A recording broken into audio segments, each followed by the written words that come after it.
Hey guys, welcome back to the best of 21 series between the Viper and Jordan 23. The score now lies currently at 7-5 to Jordan, and this is going to be game 13. Game 13 is going to be on Great Lake, I believe. Yeah, it is. And this is a pretty darn sweet map, I have to say. It's kind of like a Mediterranean, except you do have water on the sides and two little rivers, I guess you can say, that leads to the sides. And one thing to note is that this bit, that's a shallow, so players can actually go through here and maybe do some sort of a lander attack, I guess. So this could be pretty interesting if these guys do go for it. Of course, they will be wanting to go for water first, since it's just the way to go, especially as they're playing as the Vikings. Yep, we have got Jordan 23, Viper even, my bad, playing as the Viper, Vikings, down to all the way to the east of the map. And we've got Jordan 23 playing as the Vikings as well to the west of the map. So yeah, Vikings now on Great Lakes. Pretty expected stuff. Obviously this is a pretty cool map. It's definitely very different to, I guess, islands or Baltic or Mediterranean or stuff like that. But yeah, it's looking pretty nice actually. We may see some pretty nice gameplay just because there's some fish and stuff at the back. But there's not a lot, so they will be wanting to go for the front docks. That's just how it goes. That's how it goes. But this is pretty cool.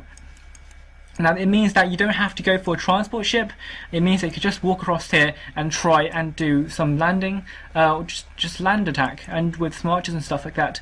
And this could be pretty cool if these guys go for it. But you know, they probably won't. They probably will just go and focus on water because, you know, you'd be mad not to, since this is Vikings and there's just so much big fish right here. But yeah, it's just really important to really get this in your control. Now we've seen, I think there were two past water games in this series, and in both water games, I think that Viper did win pretty nicely, and Viper does seem to be a lot more potent on water, I have to say. And well, let's see what happens. Let's see if Viper wins this one again, or let's see if Jordan can actually get this one back. If he does, I'll be really impressed, because now it's going to be 8-5, and the scores will be pretty in favour of Jordan. But who knows? Viper could take this back, and well, considering that he has been playing so well in the previous water maps, it's looking like he might get this one in the bag. But I don't know. Jordan could be having a pretty good day, or a pretty good hour. I don't know. This could be pretty good, but now these guys are both going to get out their first docks, and of course going to be getting some fishing ships up. Now Viper has got a pretty good dock placement. He has got so much big fish right here. How many big fish are there on my screen? Let's see. 1, 2, 3, 4, 5, 6. Pretty much 6 big fish on my screen, and that is a 1,300. And 1366 by 768 screen, and that's my screen resolution right there. And yeah, Jordan now has got quite a lot, few more, has got some as well actually, but I don't think they're as good. He has 2 big fish right in the vicinity, I guess you can say, but Viper here has got, well, I guess you can say 2 as well, but he definitely seems to have a bit more fish, more densely spawned in his area, I think. I have to say about that. I have to say, that's just how I feel. It's kind of hard to see because, you know, on the minimap it doesn't really show up very well. But I do feel like your Viper has got a tiny bit of a better map. A tiny bit, which shouldn't really matter so much. But in the long run, it may well matter. But who knows? But we've got some scout action right here, and Jordan has taken a bit more damage right there because he was fighting up the hill, and Viper just patrolling up here like a complete boss. He's not going to let anything get through, and Jordan meanwhile not going to let anything get past this shallows either. So who knows? It'll be really interesting if we do see a land war on the Vikings on Great Lakes. It should be pretty interesting, but not going to happen anytime soon, really. But both these guys going to get to the feudal wage, researching loom as we speak, and yeah, going to be trying to adjust their economies to go for a lovely little flush. Not flush, grush even, grush. And well, we'll see when these guys both add in their second and third docks. They should be adding in them very, very soon once they get to the feudal age. And then we'll see some lovely galley action, which is pretty expected stuff indeed, since they're both playing as Vikings on water. So yeah, not really the most exciting game, I have to admit, for the time being anyway. Who knows what's going to happen? But even so, this is going to be, this is how it goes. This is what's going to happen. Now, I would say that Viper is slightly ahead in feudal time, but the thing is, by the time that he gets those galleys out, Jordan will be getting a few galleys of his own to defend, and it won't be such a big deal. Yeah, both these guys pretty much on identical population. Let's look at scouting right here. Viper hasn't scouted anything of Jordan. Then again, Jordan pretty much the same thing. And that's pretty expected stuff. They don't want to go onto land, to be honest, and they kind of could assume where the other player is, just because, you know, they're obviously going to be on the other side of the map. And so yeah, scouting on the water not going to be so important, to be honest. So yeah, second dot coming up for the Viper, and he may just put up a third somewhere. But Viper now up to the feudal wage, going to be making those galleys as pretty much expected stuff. There we go. These galleys are coming out, and yeah, we see some lovely galley action, galley on galley action, which should be pretty cool. Now, these guys do want to protect these fishing ships because, of course, there are only 4 of them, and they are pretty much their primary source of food income. These 4 fishing ships are just about able to continue village production, and we'll see the first galleys come out right here just to defend, I guess. And third dock gone up for the Viper, and same thing for Jordan. Let's see if they go for a 4th, and it looks like this builder from Jordan 23 might just get a 4th dock right there. Viper now doing the same thing as well, it seems. Both these guys now have 2 galleys each, and no upgrades on them just yet, of course, because it's just too early for that, and you do want to get some more galleys out before you do go for fletching and all that good stuff, or just fletching for the time being. And the good thing about the Vikings is that you get wheelbarrow and handcart for free, so your economy will be pretty good anyway, and so you don't have to actually invest all that resource and time to get wheelbarrow. So yeah, your economy should be pretty nice while you're out there fighting other ships. And these guys now both patrolling into each other, and Viper getting a huge shot on there. I think he did get a pretty nice shot. Jordan taking about a third of that galley's HP. Viper now, he has got a bit more HP on that, but he's got 2 galleys kind of damaged, I have to say. But yeah, this is going to be pretty nice. I have no idea how to really commentate on galley microing, to be honest. It's just two armies, or 2 navies, I should say, of galleys just microing against each other. But yeah, they should probably get a lot of galleys out very soon, considering that they're not really attacking, they're just patrolling around here, and they've got 4 docks up and running, which is really nice indeed. And as you can see here on the ecos, they've got just wood and gold. That's all they have, and that's all they need for galley production. So yeah, let's see who is going to actually gain the upper hand. Obviously in galleys, in just a galley war, it's just microing is microing. Yeah, microing. That's just what determines who wins or not. And well, Viper now coming in here, and he's got fletching right here, and Jordan just researching fletching as well, just in the nick of time before Viper lands a clean shot. But yeah, fletching is done for both of them. That means +1 and +1 attack and +1 range, so it's going to make these guys have a little bit of a better time in terms of actually trying to micro.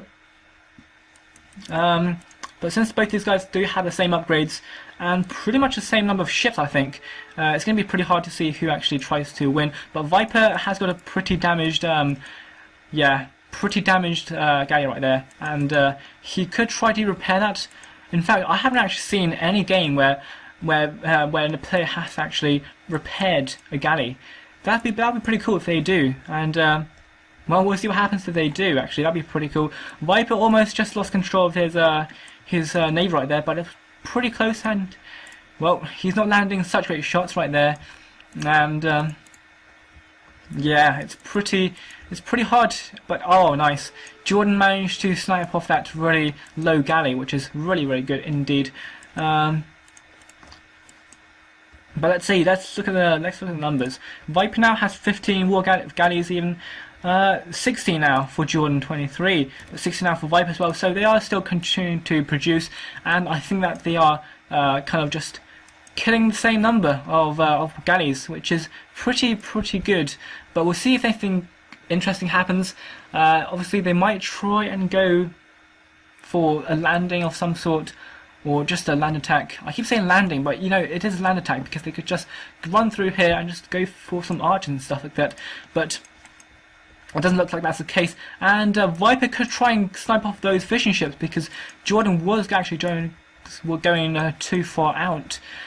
Jordan right now in a defender's position right here, but it's no big deal because he is kind of keeping these fishing ships alive. Or is he now? Because he almost lost one, and that would have been pretty bad if he did. But there we go, there's the first fishing ship gone down right there. Jordan having to run away with his fishing ships, and he needs to try and protect them. Or he could try and go for a counterattack and try and attack Viper's fishing ships, which could work out pretty well. But now Jordan's left with no food income at all, really. Sure, he has got a few farms, but it's just not enough. And he has got a ton of guys on footberries, which is, you know, it's pretty good. But Viper now probably going to go to the north and try and find out where those fishing ships are. That would be pretty good if he does do that. And in fact, it looks like he will. And these fishing ships will be toast. And that's Jordan. That's what Jordan shouldn't do. He should not abandon these fishing ships. They were just so vulnerable, and they are just getting taken down pretty damn quickly indeed. So yeah, Viper now with the food economy upgrade, not upgrade, food economy kind of advantage, and as you can see here, he is now up to the castle age, and Viper, Jordan even gonna click up in just a second. He just needs a tiny bit more food, and then he can click up, clan kick up. He can kick up. So yeah, Viper now gaining a tiny bit of an upper hand actually, because now he's going to be up to the castle age in a tiny bit faster, so he will be able to get Bodkin Arrow and War Galley a little bit faster. But Jordan could be doing a little damage, and if Jordan manages to neutralize Viper's navy, then they both won't have any navies left to actually fight against and fight for. But for the time being, it doesn't look like that's going to happen. They just have too many galleys right there. But Jordan right there landing quite a nice few shots, but Jordan actually not microing very well at all. He's not actually moving very well, and he's getting these galleys sniped off pretty quickly, I have to say. And Viper seemingly gaining quite a big advantage now. Look at the score. The score says quite a lot. That's a 300 advantage, and as you can see here, 28 galleys for the Viper and only 26 for Jordan. So Viper has definitely killed a few more galleys, which is pretty good actually. It definitely adds up in the long run, especially when Viper's now going to get to the cost wage and going to get all those lovely upgrades. And what's more, he's going to get handcart for free, so his economy is going to be pretty nice as well. And this could be, well, we'll see what Jordan does next, because at the moment he may not actually lose water control, because he still has a pretty nice navy. He's still got quite a lot of guys on here, and we'll see what happens. Right now he's just going to try and stay at his own base and try and get all these upgrades done. Well, he's going to get to the castle wage in just a moment, but meanwhile Viper now going to be getting all those lovely upgrades as he tries to destroy all these fishing ships from Jordan, and it's definitely going to work. And Jordan's left now with zero fishing ships. Viper still has 4, I think, and currently going to try and take down these docks as well. So Jordan is in a bit of trouble, and we may even see a first villager casualty of the day right there. There we go. And Viper now going to be destroying these docks, so Jordan's war galley production will be cut by quite a considerable amount now, and Jordan's forced to put up some more docks at the bottom, at the south of the map. But Jordan's trying to go for a counterattack, killing a few fishing ships as he tries to go to Viper's base. But Viper now with a pretty terrifying navy right here. War galley is done, so he's got a pretty nice navy here, and so is Botkin Arrow. Neither of these guys have careening yet, which is pretty expected stuff. You don't really see careening all that often because it's just one of those upgrades which are kind of just overlooked, I guess, because it doesn't seem so important, I guess. But look at this, Viper now destroying all of these docks really quickly because yeah, he just can. And Jordan now forced to actually try and defend, but he does have a smaller navy, it seems.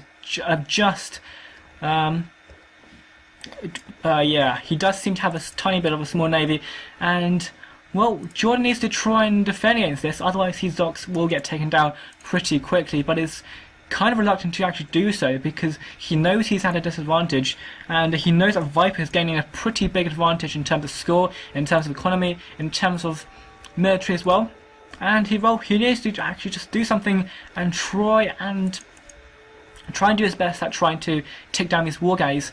And he could take down this little group up here, but Viper now moving forward with all of his entire navy, and this could be pretty bad for Jordan. I have to say, this could be pretty bad because he is pretty outnumbered and he's trying to go back, but even so he's going to take damage while he does that, and going to be losing some galleys at the same time. Jordan has got 68 population, Viper meanwhile on 88, so his economy is looking pretty nice indeed. In fact, he hasn't actually added any TCs, and of course that's pretty expected stuff when you're producing galleys all the time.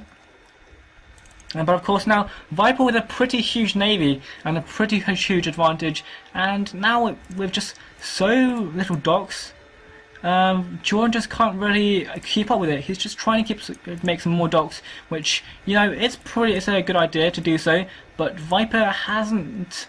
Well, I think Viper could actually try and get out a 5th dock if he wants to, but it doesn't need to because Jordan now has just said GG, and there we go. Very well played by the Viper. Really nice aggression right there. That was just so swift, and he just took out Jordan really quickly. 26 minutes in game exactly. Really nice stuff. So there we go. That was game 13, and Viper now taking that one, making the score currently 7-6 to the Viper. Well, not the Viper, 7-6 to Jordan. And yeah, this has been NKZStryker Nathan. This has been game 13, and I'll see you guys in game 14. But for the meantime, bye.